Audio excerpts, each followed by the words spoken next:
Nurcan Halipan yolunun aidiyasyonu o olup olmaya da ol.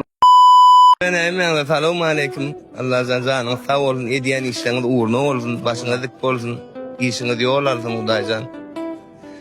Hem tezelikler var da itmanlar size doğru. Hem tezelikler teze albüm ile netip olsa dinleyenleri salın. Kol bir albüm da onun oradaydım teze inşallah. Emin. Ağam siz bağırındaydım, kavraydım. Olaydım ne elde oldu ağam? Ay bulaydım aslında şol albümü aydım yetmeyeni 13 aydım da o da kasetet da onun albüm bir kumunda boş kalacak da on destan saniyat getirdi bulaydım. Yon aydılan aydım çünkü bir sözler neylek böyle baydal şey bit yazdık da. Hani maleden aydım hayfanın ağam. Ay tanıman neden aydım ken biz zapis çıkarma kam ne şeyler toya gidip görse gününe toyda o da toy zapisler satılıyordu bazılarında.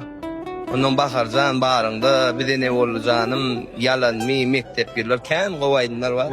Ağam üstü oradan geçirem gittik. Şimdi şu attı sen Nur Muhammed Meres'in yolundan ayacağınız ya da ağam. Öz yolun mamam ya Nur Muhammed Meres'in yolundan ayacağınız.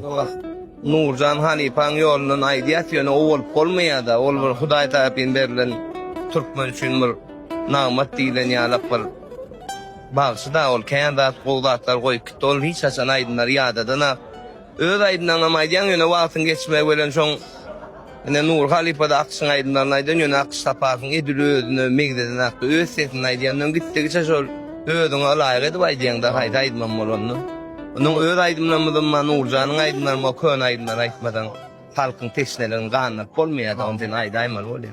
Böyle memekancı anam sen ve gururun döşke dötüyor. Öyle izin devam edip gidelim ağam can. Sağ ol. Kaynakta devam eder. Nesip o. Dis meze bilen hoş kalın. Şimdi Sağ ol. indiki de kim bilen? Doğan. İyisin.